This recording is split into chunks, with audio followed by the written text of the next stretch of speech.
बिस्मिल्लाहिर्रहमानिर्रहीम। दोस्तों साथियों, डॉक्टर शबीर चौधरी की तरफ से आप सबको अस्सलाम वालेकुम and very good evening from London. जनाब, आज मेरे मेहमान हैं महमूद कश्मीरी साहब। कई बार तशरीफ़ ला चुके हैं और इनका तारुफ मुख्तसर ये है कि ये Jammu Kashmir national independence alliance के चेयरमैन हैं। और जैसे कि पहले कहा है कि कई बार तशरीफ़ ला चुके हैं। बहुत से लोग इसलिए इनसे नाराज़ हैं या इनको पसंद नहीं करते, इसलिए कि ये सच बोलते हैं। सच बोलना जुर्म बन जाता है। जनाब, सच बोलते हैं और मैं उम्मीद करता हूँ कि ये सच बोलते रहेंगे। मोहम्मद कश्मीरी साहब, वेलकम टू माय शो। बहुत शुक्रिया जनाब, मेहरबानी डॉक्टर साहब। अच्छा नाज़रीन, इससे पहले कि इससे पहला सवाल किया जाए, आपसे दरख्वास्त है कि अगर अभी तक आपने मेरे चैनल को सब्सक्राइब नहीं किया, प्लीज़ डू सब्सक्राइब इट।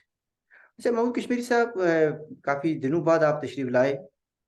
उसकी वजह कुछ आपकी मसरूफ़ी थी, कुछ मैं भी बिज़ी रहा। तो जनाब, आपने देखा होगा कि इन दिनों जिस इलाके में हम रहते हैं, जिसको कहा जाता है कि आज़ाद जम्मू कश्मीर, ठीक है जी? ना ये आज़ाद है तो ना ये पूरा जम्मू कश्मीर है। बहरहाल एनीवे, इस सो कॉल्ड पाकिस्तानी आज़ाद कश्मीर में या पाकिस्तानी ऑक्युपाइड जम्मू कश्मीर में हालात जो हैं बद से बदतर होते जा रहे हैं। ख़ास तौर पर मेरा जो कंसर्न इस वक़्त ये है कि हमारे जो सिटीज़न जो पाकिस्तान में मुख्तलिफ़ शहरों में काम करते हैं, उनको सिस्टमैटिकली टारगेट किया जा रहा है। मुझे नहीं पता अभी क्यों ऐसा हो रहा है। वो ख़ास तौर पर जो बिज़नेस मैन हैं उनको टारगेट किया जा रहा है। तो इस सिलसिले में आप कुछ कहना चाहेंगे, क्या वजह है? उसकी वजूहत क्या हैं? बहुत शुक्रिया डॉक्टर साहब, मेहरबानी आपकी।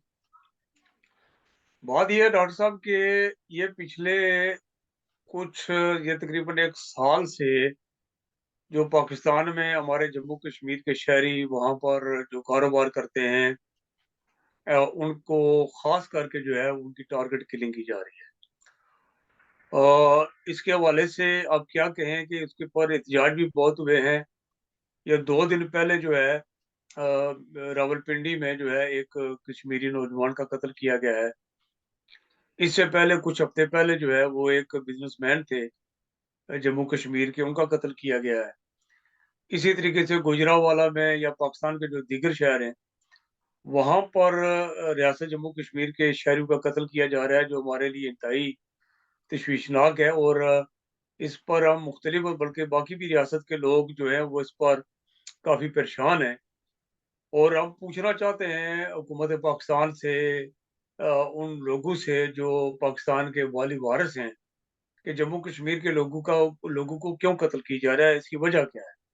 जम्मू कश्मीर के लोग पुरअमन लोग हैं, ये जहाँ भी जाते हैं, अपना कारोबार और बाकी मामलात बड़े अच्छे तरीके से करते हैं। ये किसी भी लड़ाई झगड़े में मुलव्वस नहीं होते, मगर ये पाकिस्तान के अंदर ख़ास करके जो है, ये पिछले कुछ टाइम से जो है वो बहुत सारे रियासत के शहरियों का कत्ल किया गया है, जो कि इंतहाई तशवीशनाक है। इस पर मुज़ाहरे भी होते हैं, एहतजाज भी हो रहा है, सब कुछ हो रहा है। मगर अभी तक हुकूमत पाकिस्तान की तरफ से तो कोई ऐसी बात सामने नहीं आई। अलबत्ता जो जिसे हमारी जो कहा जाता है आज़ाद हुकूमत रियासत जम्मू कश्मीर, इनकी तरफ से भी कभी कोई इस तरीके की कोई बात सामने नहीं आई। बल्कि मैं आपको बताना चाहता हूँ कि जब 13 मई 2013 को आरिफ शाह साहब का रावलपिंडी पाकिस्तान का जो शहर है, वहाँ पर जो उनके घर के बाहर आरिफ शाह साहब का कत्ल किया गया, तो मैं खुद चला गया था वापस रियासत में। और वहाँ जाकर मैंने जो उस वक़्त के मौजूदा प्राइम मिनिस्टर साहब थे, उनके साथ मेरी मुलाकात हुई, और जो अपोज़िशन लीडर थे, उनके साथ भी, और बाकी जो साबिक़ वज़ीर-ए-आज़म थे, उनके साथ भी। तो मैंने उनके सामने ये चीज़ रखी थी आरिफ शाह साहब के हवाले से। ज़्यादातर तो डरे हुए थे, खामोश थे, उस पर कुछ बोलना नहीं चाह रहे थे। अलबत्ता फ़ारूक हैदर साहब ने ये कहा था कि मेरी बात हुई है पाकिस्तान की जो आईएसआई वाले हैं, उनसे पूछा है कि आरिफ शाह का क्यों कत्ल किया गया? तो उन्होंने कहा जी कि हमने कत्ल नहीं किया। तो बकौल फ़ारूक हैदर साहब के उन्होंने कहा जी कि अगर आपने कत्ल नहीं किया तो फिर किसने किया है?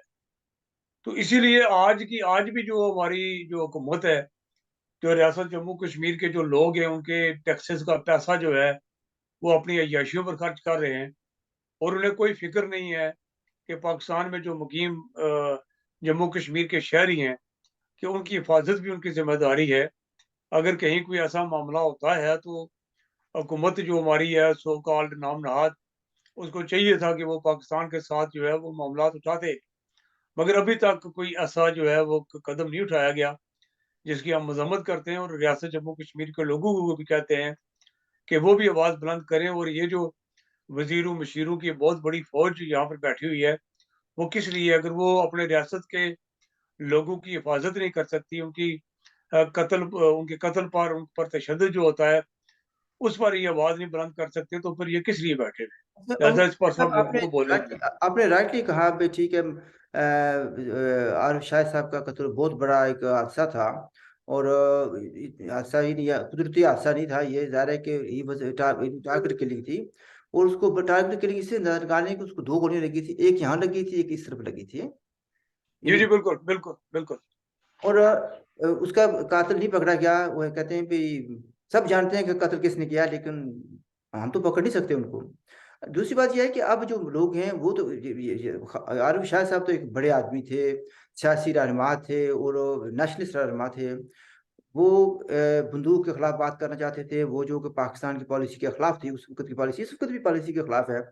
तो फिर इसके अलावा यह है कि वो कह रहे थे कि रियासत के सारे लोग जो हैं वो उनकी हमें फ़िक्र है। उन जो सिख रहनुमा यहाँ पर आए थे जम्मू कश्मीर से, उनके उन्होंने बड़ी लुक आफ्टर की, उनको दौरे वगैरह कराए। तो उनका तो उनके नज़दीक बड़ा जुर्म था कि वो गिलगित बल्तिस्तान के रास्ते भी खोल रहे थे और वाकई जम्मू कश्मीर के लोगों को भी वेलकम कर रहे थे। तो ये यानी जिन लोगों ने ये आग लगाई थी जहाद के नाम पर जम्मू कश्मीर में, उनकी पॉलिसी के खिलाफ थी, तो इसलिए उन्होंने उनको टारगेट किया। अब क्वेश्चन मैं ये कर रहा हूँ कि ये जो लोग हैं, जो ताजर हैं, जो आपने यानी बेसिकली जब अगर कुछ दुकान को खोलता है या कोई बिजनेस करता है जाकर पाकिस्तान में, तो वो पाकिस्तान वालों को भी रोजगार मुहैया कर रहा है, एक सर्विस दे रहा है। उनको टारगेट करने की क्या वजह है कि उनको आरासान किया जा रहा है? वो चाहते हैं, पाकिस्तानी क्या यही चाहते हैं कि यहाँ पर आकर कोई बिजनेस ना करे, या क्या वजह है इसकी? डॉक्टर साहब, इसके बारे में क्या कह सकते हैं? चूँकि एक कोई कश्मीरी थे, हमारे रियासत के कोई शहरी, उन्होंने कहीं सोशल मीडिया पर लिखा था। उन्होंने बल्कि ये कहा था, मैसेज दिया था लोगों को कि अगर आपने कारोबार करना है तो अपनी रियासत के अंदर करें। उन्होंने वाकया सुनाया कराची का। तो जब कराची के हालात ख़राब हुए तो उसको उस वक़्त भी जो कश्मीरी कम्युनिटी थी, उनको टारगेट किया गया था और लोगों ने वहाँ से जानें बचाकर भागकर वापस आए थे। उनके कारोबार भी, बाकी चीज़ें सब कुछ तबाह हो गया था। तो इसी तरीके से यहाँ पर जो लोग कारोबार करते हैं और जो मकामी लोग हैं, मेरे ख़्याल में शायद वो उनको पसंद नहीं करते हैं कि वो वहाँ पे अच्छा कारोबार कर रहे हैं, और इसलिए वो कोई उन पर कोई अटैक करवाते हैं या कोई हुकूमती पॉलिसी है। क्योंकि इतने लोगों का कत्ल किया गया है पिछले चंद महीनों से कि इस पर अब क्या कहें? ये तो इसकी पूरी जो है वो तहकीक होनी चाहिए, पता चलना चाहिए कि ऐसा क्यों है? और ख़ास करके जो रावलपिंडी जो है, वहाँ पर जम्मू कश्मीर के लोगों की एक अच्छी खासी तादाद जो है, वो आबाद है। तो अब चेक करते हैं वहाँ पर जो लोग मौजूद हैं, उनसे पूछते हैं कि क्या मामलात हैं। मगर ये है कि ये हुकूमत पाकिस्तान की भी ज़िम्मेदारी है कि वो रियासत जम्मू कश्मीर के शहरियों की हिफाज़त करें और ये जो कातिल हैं, उनको गिरफ्तार करें। चूँकि पिछले दिनों भी जो है वो रावलपिंडी के करीब ही रवात का एक जगह का नाम है, वहाँ पर हमारे जो रियासी शहरी थे, उन्होंने कुछ ज़मीन वगैरह ले रखी थी। उस पर भी अटैक किया गया, गुंडों के ज़रिए जो है वो लोगों को मारा-पीटा गया, गोलियाँ चलाई गई। वहाँ पर भी हमारे कुछ लोग जो है शहीद हो गए थे। तो ये हुकूमत पाकिस्तान के साथ-साथ हमारी जो ये आज़ाद कश्मीर के जो हुक्मरान तबका बैठा हुआ है, उनकी भी ज़िम्मेदारी है कि वो अपने शहरियों की हिफाज़त के लिए जनाब वाला कोई इक़दाम इक़दाम करें। और हुकूमत पाकिस्तान को भी चाहिए कि वो एक तो रियासत के अंदर उन्होंने बहुत सारे लोगों को कत्ल करवाया है, और अब पाकिस्तान के अंदर जो मुकीम रियासत के शहरी हैं, उनका भी कत्ल शुरू हो गया है। तो ये मैं समझता हूँ कि कोई अच्छी बात नहीं है। इससे हमें काफ़ी तशवीश है और हम इसकी मज़म्मत करते हैं और मुतालबा करते हैं बाकी दुनिया से भी कि वो रियासत जम्मू कश्मीर के लोगों की हिफाज़त के लिए जो है, वो पाकिस्तान पर दबाव बढ़ाएँ, ताकि रियासत के लोग जो हैं, जो पाकिस्तान के अंदर जो मुकीम है, वो अपनी ज़िंदगी जो है बगैर किसी खौफ से गुज़ार सकें। अच्छा, देखिए, यहाँ पर भी दो इशू आते हैं मेरे नज़दीक। भाई, एक तो यह नहीं कि बात जैसे कि कराची में होता था और अब भी मुख्तलिफ शहर में हो रहा है कि कुछ जो बुरे लोग हैं वो बता मांगते हैं कि आपकी ये अच्छी इनकम हो रही है इस जगह से, आप एक्स अमाउंट हमें महीने का दिया करें। तो जो लोग नहीं देते उनको बात का तो टारगेट करते हैं। एक ये बात ये भी हो सकती है कि वो इसलिए निशाना बने हों, या ये भी हो सकता है कि वो किसी न किसी तरह से उनके नेशनल क्रीडेंशियल से वो नेशनलिज्म को सपोर्ट करते थे, तो उनको टारगेट किया गया हो। तो ये दो चीज़ें भी हो सकती हैं। इस पर अगर आपको क्विकली बात कर लें, तबसरा कर लें, फिर उसके बाद मैं नया सवाल करना चाहता हूँ। देखिए, बिल्कुल, चूँकि पाकिस्तान के हालात तो ऐसे हैं ना, वहाँ पर वो जगह टैक्स, गुंडा टैक्स सब कुछ चलता है। मगर अफ़सोसनाक बात ये है क्योंकि सारे मामलात में सिर्फ़ कश्मीरी टारगेट क्यों हो रहे हैं? सवाल ये है कि कश्मीरियों को टारगेट क्यों किया जा रहा है, उनका कत्ल क्यों किया जा रहा है? इस पर जो है वो हुकूमत की तरफ से कुछ चीज़ें सामने आनी चाहिए, ताकि बाकी लोगों को भी पता चले कि वहाँ पर हो क्या रहा है। अच्छा, तो मेरा यही आगे कह सकते हैं कि एक बात मेरी तवज्जो तो किसी ने दिलाई थी चंद दिन पहले, लेकिन मैं उसको आपको पता है कि ये प्रोग्राम कर रहे हैं, इतनी जल्दी में कर रहा हूँ मैं कि अभी अभी हम लिटरली कोई मैंने नोट नहीं बनाए। और मैंने असल में एक वीडियो मुझे किसी ने भेजी थी, वो कह रहे थे कि किस तरीके से आज़ाद कश्मीर के शहरियों को टारगेट किया जा रहा है। ख़ास तौर पर जो लोग एयरपोर्ट पर जाते हैं और वापस आते हैं, उनको टारगेट किया जाता है। तो ये अलग एक हमारे लिए मसला है, बजाय इसके कि आज़ाद कश्मीर के अंदर या सो कॉल्ड आज़ाद कश्मीर के अंदर वो एयरपोर्ट बनाएं। जो एयरपोर्ट था रावलपिंडी वाला, इसको इस्लामाबाद एयरपोर्ट कहते थे उस वक्त, वो उसको 1 घंटे के तकरीबन 45 मिनट्स के ड्राइव पर आगे ले गए हैं, यानी हमारे लिए मसाइल बढ़ गए। तो जब वो लोग वापस आते हैं तो उनको टारगेट किया जाता है, तो that is another issue of concern. इस बारे में आप कुछ कहना चाहेंगे?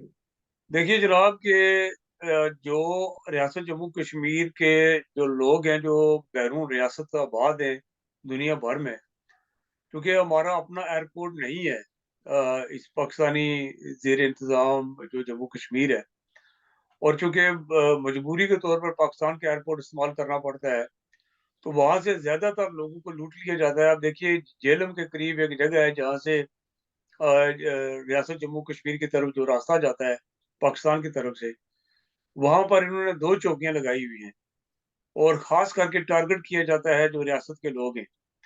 उनको बहुत तंग किया जाता है, उनसे पैसे छीन लिए जाते हैं, उनसे उनकी जो कीमती सामान है वो भी छीन लिया जाता है और उसके साथ-साथ उन पर मुकदमे भी दायर कर दिए जाते हैं। अगर कोई एहतियाज करता है, तो उस पर मुकदमे भी दर्ज कर दिए जाते हैं और ये बहुत ही खतरनाक सूरत-हाल है। और दूसरी तरफ से जो है वो गुजरखान के करीब से एक रास्ता जो है वो निकलता है रियासत जम्मू कश्मीर की तरफ, रवात की तरफ से कहीं उसके आस-पास कहीं से। हाँ, रवात तो रवात। वहाँ भी जी, जी, जी। वहाँ से भी जो है वो लोगों को जो है लूटा जाता है, मारा-पीटा जाता है। वो रास्ता तो जो ये कोटली की तरफ जाता है, जो ठीक है, कोटली की तरफ और एक डडियाल की तरफ भी जाता जजाल है, की तरफ भी जैसे आता है, जजाल की तरफ। गुजरखान से कलर सैदा के जो है वहाँ से गुज़र के जाता है। वहाँ भी लोगों को लूटा जाता है। बहुत सारे इस तरीके के वाक़यात हो चुके हैं। बल्कि रिसेंटली एक वीडियो भी जो है वो सोशल मीडिया पर चल रही थी कि वहाँ पर किस तरीके से पुलिस वाले उनको फैमिलीज़ को तंग कर रहे थे। तो मैं ये समझता हूँ कि पाकिस्तान की तरफ से जम्मू कश्मीर के शहरियों को टारगेट किया जाता है। पुलिस की तरफ से भी और आम जो जराइम पेशा लोग हैं, उनकी तरफ से जो है वो टारगेट किया जाता है। तो अब हमारी जो रियासत के लोग हैं, उन्होंने डर की वजह से अपनी रियासत में जाने के बजाय अब वो मुख्तलिफ दीगर ममालिक में जो है ना, वो हॉलिडेज़ के लिए चले जाते हैं और इस खौफ की वजह से, इसकी डर की वजह से हमारी जो नस्लें हैं, वो अपनी रियासत से उनका तल्लुक जो है, वो नाता जो है, वो टूट रहा है। तो इसलिए ये है कि हम सबको मिलकर इस पर आवाज़ बुलंद करनी चाहिए ताकि पाकिस्तान की तरफ से जो टारगेट किया जाता है, हमारी रियासत के शहरियों को उसके खिलाफ एक भरपूर आवाज़ उठाई जा सके। बल्कि मैं तो ये समझता हूँ कि हमें यूनाइटेड नेशन को भी लिखना चाहिए कि जो हमारे रियासत के लोग अपनी रियासत में जाते हैं, बैरून ममालिक जो आबाद हैं, उनको जो है हुकूमती सतह पर भी उनको तंग किया जाता है और जो क्रिमिनल लोग हैं, वो भी टारगेट करते हैं। तो हमारी नस्लों का जो है वो राब्ता हमारी रियासत से टूट रहा है। इस पर जो है वो दुनिया आवाज़ बुलंद करे। अच्छा, देखिए ना, आपने अभी जिक्र किया कि हमारे यहाँ एयरपोर्ट नहीं है और हम आज़ाद हैं, हमारे पास ट्रेन सर्विस नहीं है और हम आज़ाद हैं। एक बात ये भी लोगों को बता दी जाए कि ट्रेन की सर्विस आया करती थी रियासत जम्मू कश्मीर में 1947 से पहले। मेरे घर से ज़्यादा दूर नहीं है जहाँ से गुजर कर जाती है वो, ठीक है। फिर यह है कि माशाल्लाह जब से ये हम आज़ाद हुए हैं, जो पटरी है वो भी उठा कर ले गए हैं, ठीक है। ये मैं कह नहीं शायद हूँ इसका, ठीक है। यात्रा से गुजर कर जाती है, यात्रा मेरे घर से 3 मील दूर है, ठीक है। तो उस तरह से हम आज़ाद हैं। लेकिन जिस इलाके को हम आज़ाद कराना चाहते हैं वहाँ पर इंटरनेशनल एयरपोर्ट्स हैं और डेली दर्जनों के हिसाब से वहाँ से फ्लाइट्स जाती हैं। लेकिन और हमारे माशाल्लाह इतने जज्बा जहाद है और इनके इतने ये इनकी कौमी गैरत है, अपने मिसाइल पर तवज्जो नहीं देते, लेकिन कहते हैं कि उसको आज़ाद कराएंगे जहाँ से इंटरनेशनल फ्लाइट्स जाती हैं और वो गुलाम है। इस पर आप कुछ कहना चाहेंगे? देखिए डॉक्टर साहब, बात ये है कि अगर सच्ची बात की जाए, पूरा सच बोला जाए, क्योंकि सच कहते हैं कड़वा होता है और बहुत सारे लोगों को हजम भी नहीं होता। और खास करके जब हम जैसे लोग सच बोलते हैं तो फिर बहुत सारे लोग ऐसे जो कुछ गुफ्त ने छोड़े होते हैं, तो फिर वो मुख्तलिफ तरीके से बोलना शुरू कर देते हैं, भौंकना शुरू कर देते हैं। तो मैं ये कहना चाहूँगा कि जो भारतीय ज़ेर इंतज़ाम जम्मू कश्मीर है, अगर वहाँ की सूरत-हाल देखें और कंपेयर करें आज़ाद कश्मीर का, चलो इसको आज़ाद कश्मीर हम कह लेते हैं। ये आज़ाद है जो पाकिस्तान की तरफ है, 4000 मरबा माइल, 4500। तो जो इंडिया का है वो मकबूज़ है, वो इंडिया के कब्ज़े में है। होना तो ये चाहिए कि जो आज़ाद जम्मू कश्मीर का हिस्सा है, वहाँ पर इंटरनेशनल एयरपोर्ट हो, यहाँ पर जो है वो यूनिवर्सिटीज़ हों आला सतह की, यहाँ पर जो है वो टूरिस्ट के लिए बेहतरीन इंतज़ाम हो, यहाँ पर बेहतरीन निज़ाम हो, बाकी मेडिकल कॉलेज हों, बाकी सारी चीज़ें हों, लोगों को रोज़गार जो है उनको अपने घर के अंदर मिले, किसी को भी रोज़गार के लिए दुनिया की दर-दर के घर की खाक ना छाननी पड़े। तो अगर इन चीज़ों को सामने रखें तो ये सारी चीज़ें भारतीय मकबूज़ा कश्मीर में तो मौजूद है। वहाँ एयरपोर्ट भी हैं, एजुकेशन का बेहतरीन सिस्टम है, रोज़गार लोगों को घर के अंदर मिलता है, आटे के लिए लाइन नहीं लगानी पड़ती, लोग अपने घर में आराम सुकून से हर चीज़ उनको मुयस्सर है, वो मिल जाती है। अब आज़ाद कश्मीर में ये है कि यहाँ पर तो 20 किलो का जो आटे का बैग है, वो भी नहीं मिलता और इतना महँगा भी है, और दूसरा मुज़र सेहत भी है। और बहुत सारे और इस आज़ाद कश्मीर के लाखों लोग जो हैं, वो दुनिया भर में जो है वो रोज़गार की तलाश में गए हुए हैं। तो फिर अगर मैं ये कहूँ कि ये तो एक फ्रॉड है, धोखा है, आज़ाद कश्मीर आज़ाद नहीं है। यहाँ पर पाकिस्तान का कब्ज़ा है और यहाँ के जितने भी मसाइल हैं, वो पाकिस्तान के हुक्मरान तबका लूट कर ले जा रहा है। और पाकिस्तान की तरफ से जो सहूलतकार इस आज़ाद कश्मीर के अंदर बिठाए गए हैं, उन सहूलतकारों की वजह से एक खौफ का माहौल है इस आज़ाद कश्मीर के अंदर। लोग जो हैं वो अपने हक के लिए बोल नहीं सकते हैं, लोगों को बहुत सारी प्रॉब्लम्स हैं, अगर कोई भी बात कोई करता है, तो उसको उठा लिया जाता है, कोई पूछने वाला नहीं है।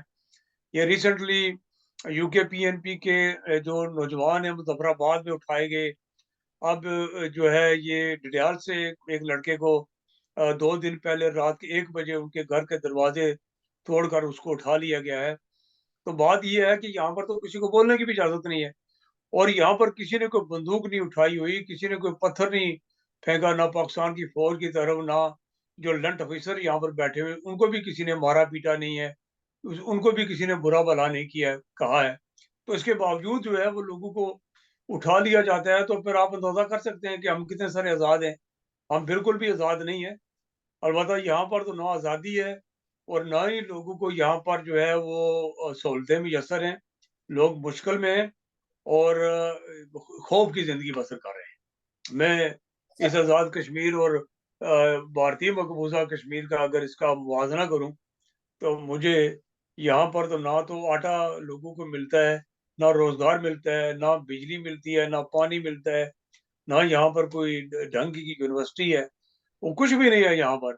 और बात इसके साथ-साथ डॉक्टर साहब मैं आपको बताऊँ कि अब जो G20 की मीटिंग हुई है जो है श्रीनगर में, उस उसके हवाले से यहाँ पर बड़ा बवाला किया गया है और लोगों को घरों से बाहर निकाला गया, स्कूल के बच्चों को निकाला गया एहतजाज करने के लिए। तो मैं ये पूछना चाहता हूँ भाई, क्या मसला है? आप लोगों ने तो जितने भी जो ब्रिज हैं, जो पाकिस्तान और कश्मीर को जोड़ते हैं, वहाँ पर लिखा हुआ है जी कि कोई भी गैर रियासी जो है जो मतलब कि जो कोई किसी दूसरे मुल्क का कोई अंग्रेज़, कोई अमेरिकन या कोई यूरोपियन या कोई और जो है, इस इलाके के अंदर दाखिल नहीं हो सकता है। यहाँ पर तो आपने लिख लगाया हुआ है, यहाँ पर तो किसी को जाने नहीं देते। साथ साथ प्रॉब्लम ये भी है, वहाँ के जो मकामी लोग हैं वो भी अपने घर में जाते हैं कुछ इलाकों में, तो वहाँ पर पाकिस्तान की फौज बैठी है, उनका शनाख्ती कार्ड चेक करते हैं कि आप कौन है, कहाँ जा रहे हैं। वहाँ के लोगों को जो है वो आने जाने की सहूलत नहीं है, तो यहाँ पर तो जाने नहीं देते। तो अगर भारतीय जम्मू कश्मीर में, जो भारत के ज़ेर इंतज़ाम जम्मू कश्मीर है, वहाँ पर अगर कोई दुनिया भर से लोग जो टूरिस्ट आएँगे, तो वो सारा पैसा जो है वो लोगों की सहूलत पर खर्च होगा। मैं मिसाल देता हूँ, अगर एक कोई फैमिली जाती है, उसने उसने होटल में रहना है, उसने खाना खाना है, उसने मुख्तलिफ जगहों का विज़िट करना है, उसने टैक्सी भी इस्तेमाल करनी है, शॉपिंग भी करनी है, बहुत सारी चीज़ें करनी है, तो वो तो वहाँ का जो मकामी शहरी है उसको फ़ायदा होगा। उसकी जो ज़िंदगी है वो पहले से ज़्यादा बेहतर होगी।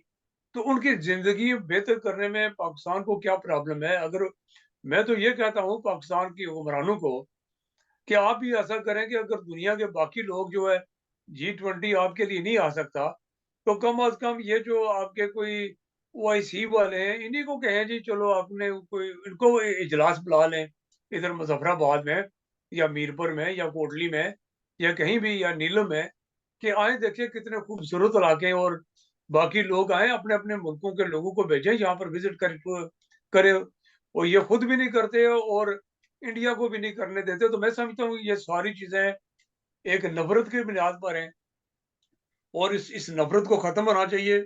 जम्मू कश्मीर के लोग बड़े मासूम लोग हैं, इनकी बड़ी कत्ल व गारत हो चुकी है, इनके ख़ानदान तबाह बर्बाद हो चुके हैं। अब चाहिए कि लोगों को आराम और सुकून से जो है वो अपने घरों में बैठकर अपना रोज़गार कमा सकें। पाकिस्तान ने तो हमारे जम्मू कश्मीर के जो उसके ज़ेर कब्ज़ा है, जिसे आज़ाद कश्मीर कहा जाता है, वहाँ से लाखों की तादाद से जो है कम अज़ कम 15-20 लाख लोग जो हैं, यहाँ से जो है वो रोज़गार के लिए हिजरत पर मजबूर हैं, दुनिया भर में फैले हुए हैं। अगर भारतीय ज़ेर इंतज़ाम जम्मू कश्मीर में लोगों को घर में रोज़गार मिल रहा है, तो उनको इज़्ज़त-एहतराम से रहने दें और उनको आगे चलने दें, और जो भी टूरिस्ट जो है वो जम्मू कश्मीर में आएगा, तो वहाँ के लोगों से मिलेगा वो। हर शहरी से जहाँ भी जाएगा टैक्सी इस्तेमाल करेगा, किसी शॉप में जाएगा या कहीं जहाँ कहीं भी जाएगा, तो लोग उनको अपने जो है वो अपने हालात बताएँगे कि हमारी रियासत कैसी थी, क्या था, क्या हो गया है, हम चाहते क्या हैं, तो वो दुनिया में मैसेज जाएगा।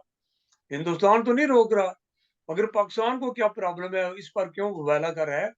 और पाकिस्तान को भी चाहिए आप भी यहाँ पर आपके जो ज़ेर इंतज़ाम जम्मू कश्मीर है, यहाँ पर टूरिज़्म के हवाले से कुछ काम करें और दुनिया भर से लोगों को आने दें।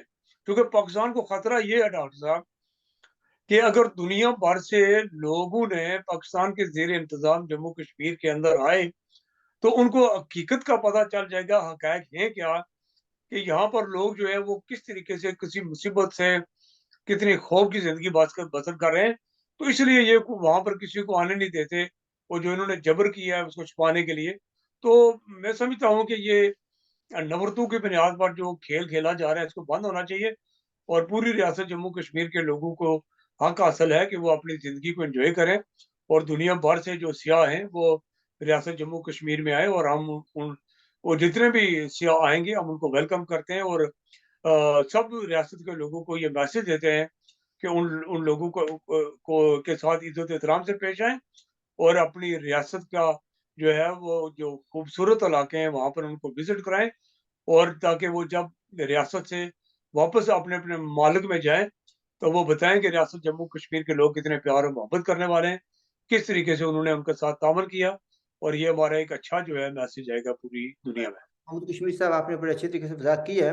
लेकिन आप तो ये कहते हैं कि लोग आएँ और आप उनको वेलकम करेंगे। लेकिन क्वेश्चन ये है कि जिनके कब्ज़े में हम हैं, वो वेलकम करेंगे या नहीं? ये बड़ी बात है। देखें, जो लोग जो सिख लड़के आए थे, जिनको आरिफ शाह साहब ने सवाल किया और लोगों ने भी किया, उनको लुक आफ्टर की, तो वो बेसिकली सिटीजन ऑफ जे.एन.के, वो अपने ही मुल्क के दूसरे हिस्से में आए थे और पाकिस्तान वालों ने उनके लिए जीना हराम कर दिया था, उनके लिए उनको परेशानी पैदा की थी। तो अगर बाहर से लोग आएँगे, अंग्रेज़ आएँगे या अमेरिकन आएँगे, तो उनको पाकिस्तानी बर्दाश्त कर सकेंगे? वो आपने खुद राइटली कहा है कि पाकिस्तानी नहीं चाहते पाकिस्तान वाले कि लोग जो है ना हकीकत देखें और किस तरीके से इस कब्ज़ा है यहाँ पर यहाँ पर लोगों की क्या मिसाल है, उनको ये नहीं चाहते हैं कि लोगों को पता ना चले। मैं फिर उस तरफ आना चाहता हूँ, आप कहते हैं कि अगर वहाँ पर इंडियन साइड और कश्मीर पर अगर लोगों को सहूलत मिल रही है G20 की वजह से या टूरिज्म के वजह से, तो पाकिस्तान को क्या प्रॉब्लम है? पाकिस्तान को प्रॉब्लम है, क्यों ना हो। इसलिए कि अगर पाकिस्तान, अगर वहाँ पर अफरा तफरी ख़त्म हो जाए, लोग अमन और चैन से रहना शुरू कर दें, ठीक है, और उनकी खुशहाली आ जाए, तो ये पाकिस्तान को सूट नहीं करेगा। कि पाकिस्तान को सूट करता है ब्लड शेड, डेड बॉडी, अफरा तफरी, केओस। तो वो अगर टूरिज्म आएगा तो ये खत्म हो जाएगा। That is against their policy, policy which they been pursuing since 1947। तो ये जा रहा है कि उनके जो इंटरेस्ट है उसके खिलाफ जा रहा है। ये हमारे इंटरेस्ट में है, हक में है कि ये बात हो। ये वहाँ के लोगों के हक में है कि वो जो है ना अमन से रहें। लेकिन पाकिस्तान का जो इंटरेस्ट है जिसको बदलता रहता है फ्रॉम टाइम टू टाइम, वो फिर जो अभी आप बात कर रहे थे टूरिज्म की बात कर रहे हैं, पाकिस्तानियों ने तो टूरिज्म को की सत्यानाश करके रख दी है। जो टूरिस्ट साइट्स थी सो कॉल्ड आजाद कश्मीर में, वो भी उन्होंने अपने कब्जे में ले ली है। आपको पता है इस बारे में? तो वो ये Pakistanis are good at promoting terrorism but not promoting tourism. Floor is yours Mohammad Kashmiri साहब। देखिए डॉक्टर साहब, ये जो पाकिस्तान के जेर इंतजाम जम्मू कश्मीर है, इसकी जितने भी सियाहती मकामात हैं वहाँ पर पाकिस्तान की फौज ने कब्जा कर लिया है। और इसके साथ साथ जो लोगों की मलकीती ज़मीनें हैं उन पर कब्जा कर लिया है। आप पीर चनासी को देख लें, वहाँ पर इनका कब्जा है। अब ये कुछ दिन पहले जो है वो जो बाग में लस डना है उस पर इन्होंने कब्जा कर लिया, वहाँ पर उन्होंने कोई अपनी तमीरात शुरू की हुई है। कोटली जो है वहाँ पर एक नाम का एयरपोर्ट था, उस पर उन्होंने कब्जा कर लिया है, वहाँ पर उन्होंने तारें वगैरह लगा दी हैं। और जब भी उन्होंने वहाँ पर कोई गेट वगैरह बनाए और जो भी कोई शहरी अंदर जाएगा तो उसको 50, 100, 2, 400, 500 रुपया देकर जो है वो अपने बच्चों को जो है वो वहाँ पर तफरीह के लिए लेकर जाएंगे। पाकिस्तान की फौज ने तमाम जो तफरीह वाले मकामात थे उन पर ऑलमोस्ट उन्होंने कब्जा कर लिया है। तो अब ये चाहते हैं कि जो इंडियन के जेर इंतजाम जम्मू कश्मीर है वहां पर भी ऐसा हो। और जिस तरीके से पाकिस्तानी जेर इंतजाम जम्मू कश्मीर में जिस तरीके से लोग जो है वो रोजगार के लिए, खुराक के लिए मारे मारे फिरते हैं, इनकी ख्वाहिश है कि भारतीय जेर इंतजाम जम्मू कश्मीर में भी ऐसे हो। तो मैं समझता हूँ कि ये चीजें जो है ये बिल्कुल गलत है। और पार जो जम्मू कश्मीर है उन लोगों के लिए मेरा पैगाम है कि पाकिस्तान की तरफ, पाकिस्तान ने पहले भी बहुत अपनी रियासत जम्मू कश्मीर की तबाही मचाई है। अब मजीद जो है वो किसी भी इनके झांसे में ना आए। जितने भी जो टूरिस्ट आएंगे रियासत के अंदर उनको अच्छे तरीके से पेश आए और पूरी रियासत का जहाँ जहाँ भी वो जा सकते हैं विजिट कराएं, ताकि आपकी रियासत का, आपकी जो है पूरी दुनिया में नेक नामी हो। और दूसरी तरफ से हमारी जिम्मेदारी ये है डॉक्टर साहब हम सब की, कि हम दुनिया को बताएं कि पाकिस्तान का जो ज़ेर इंतज़ाम जम्मू कश्मीर है, उनके तमाम सियाती जो मकामात हैं, वहाँ पर पाकिस्तानी फ़ौज ने कब्ज़ा कर लिया है। तो आप बताएँ कि वो जो भारतीय ज़ेर इंतज़ाम जम्मू कश्मीर में जो कुछ हो रहा है, वो सही है? या इस तरफ जो हमारे जो पड़ोसी हैं, ये जो रियासत मदीना और ममलकत खुदादाद पाकिस्तान और पता नहीं क्या-क्या, इन्होंने तो हमारी सारी जगहों पर कब्ज़े कर लिए हैं। तो अच्छा। एक तो ये है और दूसरा ये है कि आपको पता होगा कि जब 2005 में ज़लज़ला आया था, उस ज़लज़ले में बहुत सारी जो एनजीओज़ आई थी जम्मू कश्मीर में इस तरफ, तो उस वक़्त पता चला था कि यहाँ पर कितने बुरे हालात हैं। तो वो डरे हुए हैं, बल्कि एक मैंने देखा था शीरी मज़ारी साहब का एक मैंने इंटरव्यू, तो वो कह रही थी जी कि हम लोगों हमारा हमें ये समझ नहीं आ रही है कि हम जो बैनुल-अक़वामी इदारे हैं, जो हमारे ज़ेर इंतज़ाम जम्मू कश्मीर में आना चाहते हैं, तो हमने क्यों रोका हुआ है? हमने ये क्यों शर्त लगा रखी है जी कि अगर भारतीय ज़ेर इंतज़ाम जम्मू कश्मीर में वो मुल्क इजाज़त नहीं देता, तो हम भी नहीं दें। तो ये बड़ी वाज़ेह क्लियर बात इसलिए नहीं इजाज़त देते कि यहाँ पर जो है, यहाँ पर हालात अच्छे नहीं हैं। और जब बाहर से लोग आएँगे तो उनको पता चलेगा कि ये आज़ाद कश्मीर कितना आज़ाद है, यहाँ पर लोगों को कितनी सहूलियात मुयस्सर हैं और यहाँ पर लोग जो है रोज़गार के लिए दर-दर की दुनिया की ठोकरें खा रहे हैं। तो इसलिए ये नहीं आने देते चाहते। अच्छा जनाब मोहम्मद कश्मीर साहब, थैंक यू वेरी मच, आपने बड़ी अच्छी बातें की हैं। इसमें देखिए ना, पहले कुछ देर पहले आपने कहा था कि हम जो है ना बाहर से आने वाले जो टूरिस्ट होंगे उनको वेलकम करेंगे। यहाँ तो ये सूरत अभी आपने जो बताई है, इसमें तो हम हमको कोई वेलकम करने वाले के तैयार नहीं है। हम अपने बीवी बच्चों को वहां पर लेकर नहीं जा सकते। हमारे लिए उन्होंने रास्ते बंद कर दिए, तो बाहर से जो आएंगे उनको क्या आशिर करेंगे। दैट शोज कि हमारी जो है ना कितनी हमें आज़ादी है, और हमारी गुलामी की कोई आदत नहीं है। आई थिंक बल्कि आप ये देखें, ये आपकी बात बिल्कुल दुरुस्त है कि जो रियासत जम्मू कश्मीर के शहरी हैं, वो अब अपने बच्चों को लेकर पाकिस्तान के ज़ेर इंतज़ाम जम्मू कश्मीर में डर और खौफ की वजह से नहीं जा रहे। वो अपने बच्चों को दीगर ममालिक में लेकर चले जाते हैं जब छुट्टियाँ होती हैं, मगर अपनी रियासत में नहीं जा सकते। तो ये फ़र्क है उस पार और इस पार का। जब हम लोग खुद नहीं जा सकते, तो दुनिया से बाकी लोगों को ये कैसे इजाज़त देंगे कि वो आकर इस पाकिस्तानी ज़ेर इंतज़ाम जम्मू कश्मीर में जाकर देखें हालात कितने मुश्किल हैं और लोग कितने खौफ़-ज़दा ज़िंदगी बसर कर रहे हैं। तो इसलिए ये सारी चीज़ें छुपा के रखना चाहते हैं, और ये कितना अर्सा छुपाएँगे? अच्छा, अब ये सोशल मीडिया के ज़माने में चीज़ें प्रोग्राम छुपी का नहीं रहती। आप प्रोग्राम थोड़ा सा लंबा हो गया, लेकिन एक बात मैं समझू, अभी आपने बात की उस पर मुझे कुछ कहना पड़ेगा। अ, हमारे दोस्त हैं अब्बास पार साहब, आप भी जानते हैं। उनकी बेटी और मेरी बेटी जो है ना, उन्होंने एलएलबी एक साथ की है एक ही यूनिवर्सिटी से। तो अब्बास पार साहब ने अपनी बेटी को कहा कि बेटा, अगर आपने अच्छे नंबर में डिग्री एलएलबी कर ली, तो आपको यानी हॉलीडे के लिए आज़ाद कश्मीर भेजा जाएगा। तो उसने कहा, डैडी ठीक है, मैं अच्छे नंबरों में पास तो कर लूंगी, लेकिन ये सजा है या इनाम है। ठीक है। अब तो ये बात पुरानी हो गई है, क्योंकि मेरी बेटी भी वकील है, उनकी बेटी भी वकील है, उनको प्रैक्टिस करते हुए भी अरसा हो गया। तो हम अंदाजा लगा लें कि अब कितने साल हो गए हैं, तो अब तो हालात ज्यादा बदतर है। दैट शोज के बिल्कुल। किस तरह के हालात हैं। We live it at that. नाज़रीन, I hope you have enjoyed the debate. Mahmood Kashmir साहब ने बड़े ऑनेस्टली जो बातें की हैं, वो आपके दिल तक पहुंचेंगी। If you have any questions, please do ask. और आपको ये भी पता होना चाहिए, मैं चाहता था कि थोड़ा सा बात करें कि यहाँ पर अब ये टेररिस्ट इंफ्रास्ट्रक्चर उसको दोबारा रीएक्टिवेट किया जा रहा है, लेकिन टाइम आज खत्म हो गया। सम ऑफ द टाइम हमारी तरफ से खुदा हाफिज़, लुक आफ्टर योरसेल्फ। बहुत शुक्रिया।